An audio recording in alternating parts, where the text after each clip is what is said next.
வணக்கம். இப்பதிவினை முதற்தடவை பார்ப்பவர்கள் அல்லது ஏற்கனவே பார்க்கத் தவறியவர்கள் சப்ஸ்கிரைப் பண்ணி பார்க்கும்படி தயவுடன் கேட்டுக்கொள்கிறேன். வாழ்வு வசந்தமானது.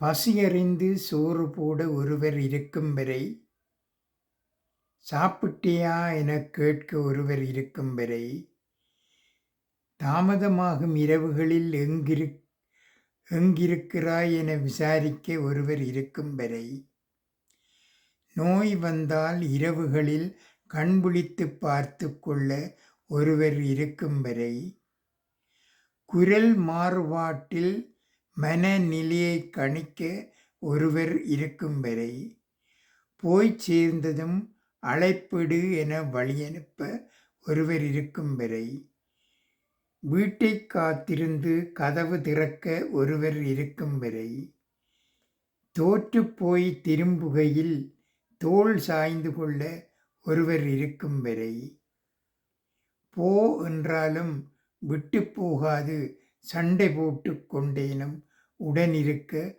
ஒருவர் இருக்கும் வரை, மனம் கனக்கும் நினைவுகளைப் பகிர்ந்து கொள்ள ஒருவர் இருக்கும் வரை, நம் கனவுகளை நம் கனவுகளாக தோள்களில் தூக்கிச் சுமக்க ஒருவர் இருக்கும் வரை, எதற்காகவும் எவரிடமும் நம்மை விட்டுக் கொடுக்காத ஒருவர் இருக்கும் வரை, கூட்டத்தின் நடுவே தனித்துப் போகையில் கரங்கள் பற்றி நான் இருக்கிறேன் என உணர்த்த ஒருவர் இருக்கும் வரை, தவறுகளை தவறென சுட்டிக்காட்டி திருத்தும் ஒருவர் இருக்கும் வரை, துயர் அழுத்தும் கணங்களில் அருகிருந்து கண்ணீர் துடைக்க ஒருவர் இருக்கும் வரை, மனக்குறைவுகளை புலம்பி தள்ளுகையில் காது கொடுத்து கேட்க ஒருவர் இருக்கும் வரை